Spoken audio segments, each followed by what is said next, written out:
తండ్రి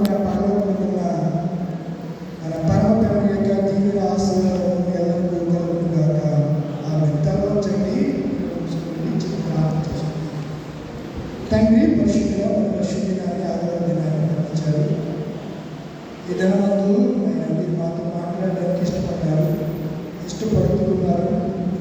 ఇంకా నీ మాటలు ఏమిటో, నీ హృదయ ఆలోచనలు, నీ ఉద్దేశములు, తలంపులు ఏమేమో వాక్యం ద్వారా నీ పిల్లలైన వారితో మాట్లాడి మహిమ పొందమని ఈ సేవకు వరకు చేయాలి. ప్రభుత్వం ప్రియమైన దేవుడు మన జీవితాలు ఎంతో కృప చూపుతూ మనల్ని సజీవంగా మరొక నూతన ఆదివారం దినాన్ని, పునరుద్ధాన దినాన్ని దేవుడు మనకు అనుగ్రహించాడు. మనకంటే చాలా గొప్పవారు, గనులు, విజయవంతులు, ఆస్తిపాస్తులు వారు, యోగ్యులు, మిలియనియన్స్ అండ్ బిలియనియర్స్ ఎంతోమంది బాగా డబ్బుల కూడా చనిపోతున్నారు. నేను సోషల్ మీడియాలో చిన్న విషయాన్ని చదివాను. ప్రఖ్యాత ధనవంతుడైన బిల్ గేట్స్ అమెరికాలో 2వ ముద్రణ బైబిల్ని సుమారు $3 బిలియన్ వాడుకున్నాడు. వాడుకున్నాడు. ఎందుకయ్యా అంత అన్ని లక్షల కోట్లు వెచ్చించి మీరు ఈ బైబిల్ని పాటలో దక్కించుకున్నారు అని విలేకరులు అందరూ వచ్చి అడుగుతుంటాయని అన్నాడు. ఆ వాక్యమే నన్ను ఈరోజు స్థితిలో వచ్చింది. ఆ వాక్యం ద్వారా నా యేసు ద్వారా నేను ఆశీర్వదించబడి ప్రపంచ కుబేరుల్లో మొదటి కుబేరుడిగా నేను ప్రథమ స్థానం నిలవడానికి కారణము ఆ వాక్యమే, ఆ దేవుడి వాక్యమే. అది నా ఎదురుంటేనే నాకు ఆశీర్వాదం, అది లేని ఎడలా నేను ఆశీర్వదింపబడిన వ్యక్తిని కాదు అని చెప్పి అంత విలువైనటువంటి తనంతటిని వెచ్చించి దాన్ని పాటలో దక్కించుకోగలిగాడు. మీరు కూడా పాడుతున్నప్పుడు ఎవరైతే ఎక్కువ రేటు పళ్ళు కానీ ఈ పలహారం కానీ వెచ్చిస్తారో వారి పేరునే ఆ పాట కొట్టబడుతూ ఉంటారు. అంటే ఈ లోకంలో ఒక వస్తువుకి, ఒక తిండి తినే ఆ తిండి కొరకు లేకపోతే ఆహారం కొరకు మనం వెచ్చించాలి. వెచ్చించకపోతే అది మనకు కొనలేము, దానిని తినలేము. మనం బ్రతకాలంటే మనకి ఏం కావాలో చెప్పండి? ఆహారం అవసరం. ఉదయాన్నే లేవగానే బ్రష్ చేయగానే టీ తాగాలి, ఆ తర్వాత టిఫిన్ చేయాలి, తర్వాత 12ంటికల్లా లేదా ఇంకా ఎర్లీగానే భోజనం చేయాలి, 3ంటికల్లా మళ్ళీ బ్రేక్ఫాస్ట్ ఉండి మళ్ళీ సాయంత్రం 6-7 కానీ మరలా భోజనం. ఇలా మన రొటీన్ జీవితంలో ప్రతిదీ మన శరీర బలం కొరకు మనం ఏం చేస్తామంటే ఆహారాన్ని తీసుకుంటాం. అలాగే ఆత్మ సంబంధమైన ఆహారం కొరకు ఎన్ని చదవాలి చెప్పండి? దేవుని యొక్క వాక్యం. ఈ పరిశుద్ధ గ్రంథం పవిత్ర గ్రంథం కాదు. పవిత్రం అనేది వేరు, పరిశుద్ధం అనేది ఇంకా. ఇందులో ఏ విధమైనటువంటి కలంకం లేని గ్రంథం ఈ బైబిల్ గ్రంథం అని నేను మీకు తెలియజేస్తున్నాను. కనుక ప్రియమైన దేవుని పిల్లలారా, దేవుడు మనల్ని ప్రేమిస్తున్నాడు. చాలా మంది వాక్యానికి లోబడక గణహృదయులుగా, అవిధేయులుగా ఉంటున్నారు. అట్టి వారు దేవుడు ఏర్పాటు చేసిన విశ్రాంతిలో ప్రవేశించరు, ప్రవేశింపబోరు అని నేను మీకు వాక్యం బట్టి తెలియజేస్తున్నాను. కనుక పరలోకంలో చేరాలంటే, విశ్రాంతిలో నిత్య విశ్రాంతిలో మనం ఉండాలంటే పాత నిబంధన వాక్య ప్రకారం మనకు గర్విష్ఠులు కాకుండా ఉండాలి, అహంకారులై ఉండకూడదు, పొగరబట్టినటువంటి మాటలు మాట్లాడకూడదు. వెన్నీ రాజు గారు చాలా బాగా సంఘటనలు అందరూ చదవాలి. మిమ్మల్ని బట్టి నేను మిమ్మల్ని అభినందన చేస్తున్నాను, మిమ్మల్ని అభినందిస్తున్నాను. అంత మాత్రం కాకుండా మిగతా నలుగురు సంఘంలో తమ్ముడు జాకోబ్ గారు, అలాగే ఈశ్వరరావు, యేసుదాసు, రమేష్ గారు, వీళ్ళు కూడా చదవాలి వాక్యాన్ని. సంఘ నాయకులు చదివితే సంఘానికి ఆశీర్వాదం. అభిషేకమైన నాయకులు సంఘానికి ఎంతో ఆశీర్వాదకరం.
జీవితం గడ్డి పూలాంటిదే, నీటి ఆకుని పోలినట్టు మన జీవితం. దేవుడిచ్చిన ఆత్మ ఉంది కనుక, ప్రాణం ఉంది కనుక, ఊపిరి ఉంది కనుక మాట్లాడగలుగుతున్నాం. లేకపోతే మనం చచ్చిన శవాలు వంటి వారమే, ఏమి చేయలేము. చనిపోయిన తర్వాత మనల్ని ముక్కలు ముక్కలుగా నరికిన, కాలంలో పారేసిన, ట్రైన్ కింద వేసిన అబ్బా అనే నొప్పి మాత్రం మనకి ఏమీ తెలియదు. ఎప్పుడు తెలుస్తుంది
వచ్చేసినాయా? ఏమొచ్చేసినాయి?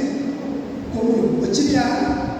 కొమ్ములు వచ్చంటే వీడు ఎగస్ట్రాలు చేస్తున్నాడు, గర్వంగా మాట్లాడుతున్నాడు, అన్నీ నాకే తెలిసి తను తాను హెచ్చించుకుంటున్నాడు అనే పదానికి కొమ్ములు అనే మాటలు వాడుతూ ఉంటాడు. పొగరబట్టిన మాటలు మాట్లాడుకునే అని భక్తిహీనులకు నేను అంటే ఈ గర్విష్ఠులైన వారు అహంకారులు ఎవరంటే వీళ్ళు భక్తిహీనులు. భక్తి లేదు వీళ్ళకి. భక్తి కలిగిన వారు తమను తాను తగ్గించుకుంటూ ఉంటే భక్తిహీనులు తమను తాము హెచ్చించుకుంటారు. యేసయ్య చెప్పాడంటే తనను తాను తగ్గించుకునేవాడు హెచ్చింపబడును, తనను తాను హెచ్చించుకునేవాడు వాడు. మన భారతదేశం జాతిపిత మహాత్మా గాంధీ కూడా శబర్మతి ఆశ్రయంలో, గుజరాత్లో ఉన్నటువంటి శబర్మతి ఆశ్రయంలో అతను ఎందుకు వచ్చేవారు అందరితో కూడా అలాగే చెప్పి ఏం కొట్టేశాడు? భారతదేశ పితామహుడిగా చరిత్రలో నిలిచిపోయాడు. అతడు బారిస్టర్ చదవడానికి, బారిస్టర్ అంటే ఏం చదువుది? బారిస్టర్ అంటే లాయర్, తెలుసా? బారిస్టర్ అంటారు. ఆ చదువు చదవడానికి సౌత్ ఆఫ్రికా వెళ్ళినప్పుడు అక్కడ బైబిల్ బాగా చదివి ఈ వాక్యాన్ని వంటబట్టించుకుని వచ్చి అహింస మార్గంలో, శాంతియుతమైనటువంటి పద్ధతుల్లో అతడు ఉప సత్యాగ్రహము, శాంతి మార్గాల్లో చేసి జాతికి స్వతంత్రం తెచ్చిన స్వతంత్ర చరిత్రలో అగ్రగామిగా నిలిచిపోయాడు. కేవలము దేవుని వాక్యాన్ని అవలంబించాడు, దేవుని వాక్యాన్ని పాటించాడు. కనుక భక్తిహీనులకి గర్వం ఉండాలి, భక్తిహీనులకి అహం ఉండాలి.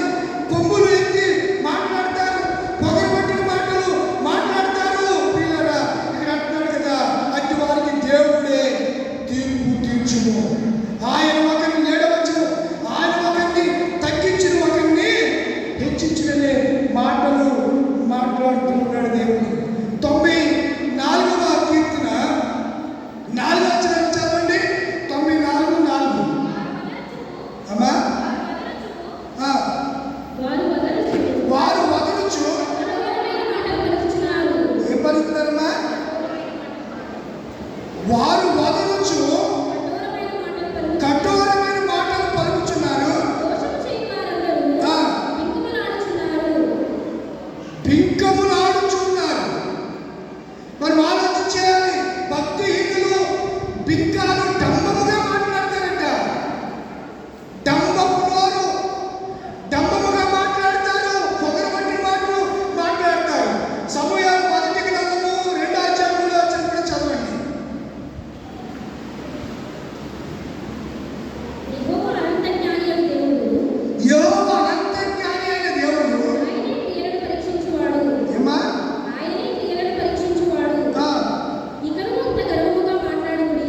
గర్విష్ఠులతో దోపుడు చొమ్ము పంచుకునే కంటే దీన మనసు కలిగి దీనులతో తగ్గించుకున్న వారితో పొత్తు చేయుట నాశనం ముందు ఏమేస్తుందంట? గర్వం. పడిపోవటం ముందు అహంకారమైన మాటలు. ఏదో 10 లక్షలు ఉన్నాయో 50 లక్షలు ఉన్నాయనుకో, ఇంకా నా ఎత్తు లేడు అన్నట్లుగా కొంతమంది వారి ధనాన్ని బట్టి అహం పెట్టి మాట్లాడతారు. ఆడంత వీడంత అని పోలీస్ స్టేషన్లో ఏం చేస్తాను, వీడు ఎలా చేస్తాను. మరి పైన న్యాయకర్త అయిన దేవుడు, తీర్పు తీర్చే దేవుడు ఆయన ఊరుకుంటాడా? దీని మనసు కలిగిన వాడిని వాడు చేస్తూ ఉంటే తను తాను తగ్గించుకున్న వాడు హెచ్చించబడి దేవుడి వాక్యాన్ని పాటిస్తున్న వారిని నీవు బలగాన్ని బట్టి నీ ధనబలము, నీ అంగబలము, నీ అధికార బలాన్ని వినియోగించి ఒక దీనుడిని, ఒక దరిద్రుడిని, ఒక తగ్గించుకున్న వాడిని నువ్వు అని చేస్తూ ఉంటే పరలోకమున్న దేవుడు చూస్తూ ఊరుకోడు. ఆయన ఏం చేస్తాడు? న్యాయమును తీర్చు దేవుడు ఆయన. పరమంతుడైన దేవుడు న్యాయము నాశనం ముందు గర్వము నడుచుడు. అయ్యి బాబోయ్, ఈ నడకలో కూడా తేడా వచ్చేస్తుంది. గర్వపు నడక. యెరూషలేము కుమార్తెల గురించి యెషయాలో మాట, యెరూషలేము కుమార్తెనంట కులుకుచు వార చూపులు చుచ్చు కాళ్ళ గచ్చలు చేస్తూ గర్వాంతులు నడుచుచున్నారు. ఎవరు? యెరూషలేము కుమార్తెలు, సియోను కన్యకలు. కొన్ని సంఘాల పరిస్థితి అలాగే ఉంది. విపరీతమైన డబ్బు ఆదాయము వచ్చేసరికి ఏమి చేయాలో తెలియక వెర్రి పట్టినటువంటి పనులు చేస్తూ ఆ సంఘం ఉందండి, అది చిన్న సంఘం, ఆలయం ఉందండి, మా సంఘం చూడండి. గర్వం.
దాన్ని ఆయన ఏం చేశాడంట? విశ్రమించాడు. మనం కూడా మన బ్రతుకు జీవితాన్ని మనం ఎందులో ప్రవేశించాలి? విశ్రాంతిలో, నెమ్మదిలో మనం ప్రవేశించాలనే సంగతిని నేను జ్ఞాపకం చేస్తూ ఉన్నాను. కనుక దైవ జనాంగమా ఒక్కొక్కటి వివరిస్తాను చూడండి. ఎవడు పడిపోకుండా జాగ్రత్తగా ఉండాలని చెబుతూ ఆ దేవుడు వాక్యం ఎలాంటిది అని మాటలు. కాబట్టి అవిధేయత వలన వారు పడిపోయినట్లు మనలో ఎవడు నా విశ్రాంతిలో ప్రవేశించుటకు జాగ్రత్త పడుతును. ఎందుకనగా దేవుడి వాక్యం ఎలాంటిదంట? దేవుడి వాక్యం చెప్తుంది ఏమని? అహంకారంగా ఉండదని, గర్విష్ఠంగా ఉండదని, పొగరపట్టిన మాటలు మాట్లాడుకుని అలా మాట్లాడితే మీకు తీర్పు ఉంది. పాత్ర మనం చెప్తుంది అహంకారంగా జీవించకూడదు. ఎలా ఉండాలి? తగ్గింపు కలిగి ఉండాలి. రెండవది విధేయత కలిగి ఉండాలి. ఏం కలిగి ఉండాలి? విధేయత, లోబడాలి. కొంతమంది దున్నపోతు మీద నీళ్ళేసినట్టే, దున్నపోతు మీద నీళ్ళేసినట్టే. కొంతమంది స్నానానికి వెళ్తారు, బకెట్లు ఎత్తే అదే ఆ శరీరంగా కిందరించి వచ్చేస్తారు. తోముకుంటూ స్నానం కూడా చక్కగా వెళ్ళి ఫ్రెష్గా నిదానంగా స్నానం. అలాగే వాక్యాన్ని కూడా ఉదకస్తాను. వాక్యం చేతనాలను దేవుడు ఉతుకుతున్నప్పుడు ఉరికి మలినమంతా ఏమైపోవాలి? ఇప్పుడు మా మగవారు వేసుకుని కాళ్ళ దగ్గర మీరు ఎంత తోపినా ఏం పడుతుందని చెప్పాలి. కొంచెం మట్టి దాన్ని బ్రష్ ఇచ్చి కొడితేనే కానీ ఓ పట్టాల వదలదు. బ్రష్ సబ్బు పెట్టి బ్రష్ ఇచ్చుకుని బాగా రాయడం పెట్టి బ్రష్తో తోమాలి. తోమితే తప్ప ఆ మురికి వదలదు. అలాగే వాక్యం ఒక్కొక్కసారి బాగా కడుగుతుంటుంది. ఎందుకని? రెండంచులు గల వాడి అయినటువంటి సజీవమైన బలమైనటువంటి ఖడ్గం అంట, ఖడ్గం. కనుక విధేయత, మనం వాక్యములకు లోబడాలి అనే మాటని జ్ఞాపకం చేస్తున్నాను. ఎబ్రీయులకు రాసిన పత్రిక 3వ అధ్యాయము 18, 19 వచనాలు నేను చదువుతున్నాను. 18, 19 వచనం. తన విశ్రాంతిలో ప్రవేశించునని ఎవరిని గురించి ప్రమాణం చేశారో అవిధేయులైన వారు. ఇప్పుడు విశ్రాంతిలో ఎవరు ప్రవేశించారని దేవుడు చెప్పాడంట? అవిధేయులు అంటే కర్మవంతులు, గర్విష్ఠులు విశ్రాంతిలో అవిధేయులైన వారి గురించి కదా. కాగా అవిశ్వాసం చేతనే వారు ప్రవేశించలేకపోయారని గ్రహించారు. ఆయన యొక్క విశ్రాంతిలో ప్రవేశించిన మన వాగ్దానం ఇకను నిలిచి ఉండగా 4వ వచనం మీరు ఎవడైనాను ఒకవేళ వాగ్దానము పొందకుండా తప్పిపోవునేమో అని భయం కలిగి ఉండండి. నాకు దేవుని వాక్యం చెప్పడం చాలా భయం. రియాలిటీ బైబిల్ కూడా నేను మోకాళ్ళ మీద ఉండి చదువుతాను. ఈ పాఠాలన్నీ కూడా బైబిల్ చదివేటప్పుడు శుభ్రంగా స్నానం చేసి మొహం కడుక్కుని చక్కగా ఫ్రెష్గా ఉండి మోకరించి మీరు ఒక అధ్యాయంగా చదవండి. మనస్ఫూర్తిగా మనసు పెట్టి చదవండి. క్యాలెండర్లో వాక్యం చదవండి. వాగ్దానాలు వాట్సాప్లో పంపుతున్నారని అది చదవకండి. వాక్యాన్ని చదవండి. ధర్మశాస్త్రాన్ని చదవండి. పిల్లలు ఇక్కడ అంటాడు కదా, విశ్రాంతిలో ప్రవేశించాలంటే మనం ఎలా ఉండాలి? విధేయులై ఉండాలి. అవిధేయులుగా ఉండడానికి వీలు లేదు. పిల్లలు ఎందుకు వారు విశ్రాంతిలో ప్రవేశించలేదు? సంఖ్యాకాండము 14వ అధ్యాయము 22వ వచనం. సంఖ్యాకాండము 14:22లో చెప్పబడిన మాటలు 14. నేను ఐగుప్తులోను అరణ్యములోను చేసిన సూచక క్రియలను నా మహిమను చూచిన ఈ మనుషులందరూ 10 మార్లు నా మాటకు విధేయులుగా నన్ను పరిశోధించిరి. కాగా వారి పితరులకు ప్రమాణపూర్వకంగా నేను ఇచ్చిన దేశమును వారు చూడరు. నన్ను అలక్ష్యము చేసిన వారిలో ఎవరు దానిని నన్ను అలక్ష్యం చేసి నా మాటలు త్రోసివేసిన వాడు ఎవరు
ఎఫెసీ పత్రిక 5వ అధ్యాయం 6-7 వచ్చినారు.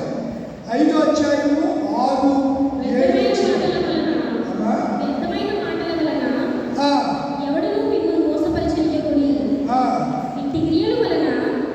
ఎఫెసీ రాసిన పత్రిక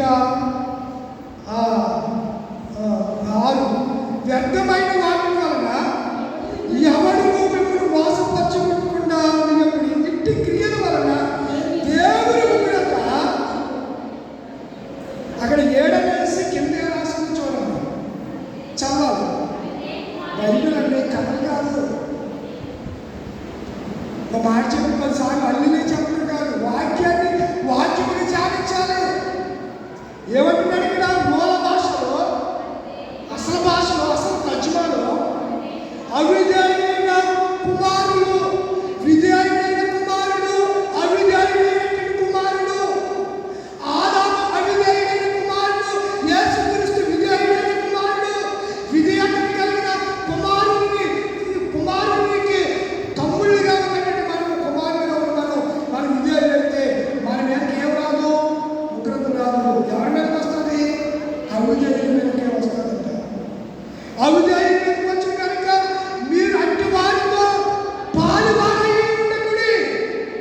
కొంతమంది అంటారు, మరి ఏం చేద్దామంటే ఏం చేద్దాం? క్రీస్తుకును బెలియాలకును ఏమి సంబంధ? విశ్వాసకి అవిశ్వాసకి ఏమి పొందుక? మీరు జీవము గల దేవుని ఆలయమనియు దేవుని ఆత్మ మీలో నివసించుచున్నదనియు మీరు ఎరుగున. మనం ఎవరము? దేవుని పిల్లలము, దేవుని కుమారులు. యేసు ప్రభువారు విధేయుడు, తండ్రి చిత్తానికి లోబడినటువంటి వాడు. ఆయన భూమి మీదకి నాకు సినిమాను పొందడానికి ఇష్టపడ్డాడు అంటే ఆయన ఏమన్నాడంటే, ఈయన నా ప్రియ కుమారుడు, ఈయన నేను. మనల్ని చూసి మన తండ్రికి ఆనందం కలగాలంటే మనం ఎలా ఉండాలి? విధేయులుగా ఉండాలి. ఎలా ఉండకూడదు? గర్విష్ఠులుగా ఉండకూడదు, అవిధేయులుగా ఉండకూడదు. ఎలా ఉండాలి? విధేయులుగా ఉంటే విశ్రాంతిలో ప్రవేశిస్తాం. 3వ వాక్యం చెప్పి ముగిస్తాను. 3వది మత్తయి సువార్తలో 12వ అధ్యాయం. మత్తయి సువార్త 12వ అధ్యాయం 1 నుంచి 8 వచ్చిన భాగంలో ఒక దినాన యేసు ప్రభువారు ఎందులో పడి వెళ్తున్నారంట?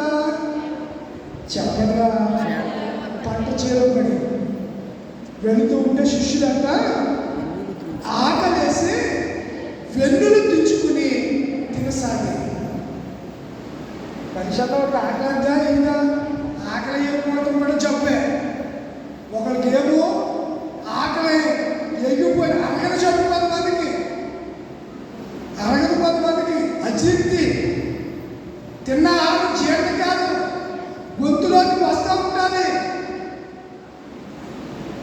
కానీ పాపం శిష్యులు రోజు ప్రయాసపడి వీధుల గుండా తిరుగుతూ యేసుతో పాటు వాళ్ళు పయనిస్తూ ఉంటే వాళ్ళు యెరూషలేముకు వస్తూ మార్గ మధ్యలో అడ్డగారులో అనగా షార్ట్ కట్ రూట్లో రావాలని చేయాలనుకున్న వాళ్ళు వస్తుంటే పంట బాగా పండిందేమో వెన్నులు తెచ్చుకుని తినసాగారట. వెంటనే ఈ కనిపిస్తున్నటువంటి అవిధేయులు పరిచయం వీళ్ళు వాక్యాన్ని లోబడు. కొంతమంది సంఘాలు ఎలాంటి ఉంటారు, వీడికి ఏమి తెలియదు అన్ని తెలిసినట్టుగా ఉంటున్నాడు. ఏదైనా ప్రశ్న అడిగితే దానికి సమాధానం ఉంది. కొన్ని తర్వాత నలుగురిలో చెప్పకపోయినా తర్వాత దానికి ఇదండి సమాధానం అని చెప్పగలిగినటువంటి సత్తా సామర్థ్యము పరిశుద్ధాత్మ దేవుని ద్వారా పొందుకుంటే తప్ప చెప్పలేమని నేను జ్ఞాపకం చేస్తున్నాను. శిష్యులను చూసి విశ్రాంతి దినాన్ని ఏదనమంట? విశ్రాంతి దినం. ఇప్పుడు గర్విష్ఠులు ఎందులో ప్రవేశించరు? విశ్రాంతి. అవిధేయులు విశ్రాంతిలో ప్రవేశించరు. ఇక్కడ ఏమంటున్నాడు? అసలు విశ్రాంతి దినానికి యేసే ప్రభు అయి ఉన్నాడు. ప్రభు అనగా లార్డ్, ఆయనే వెళ్ళొచ్చినట్టు కాగా మనుష్య కుమారుడు విశ్రాంతి దినానికి ప్రభు.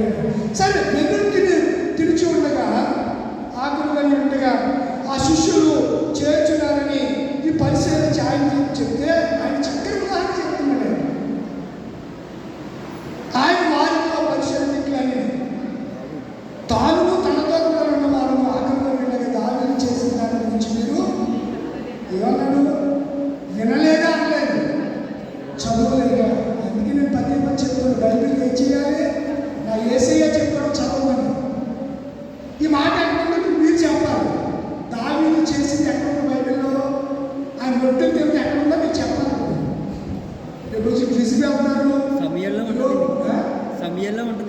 తెలియదు. సమూయేలు గ్రంథంలో మొదటి సమూయేలు 21:4 నుంచి మొదటి సమూయేలు మొదటి గ్రంథం 21 యాజకులు సాధారణమైన రొట్టె వ్యవసాయకులు, పనివారు, స్త్రీలకు ఎడమగా ఉన్నవారైతే ఈ రొట్టెలు ఎవరు తినాలి? స్త్రీలకు రొట్టెలు ఎవరు తినాలి? స్త్రీలకు భార్య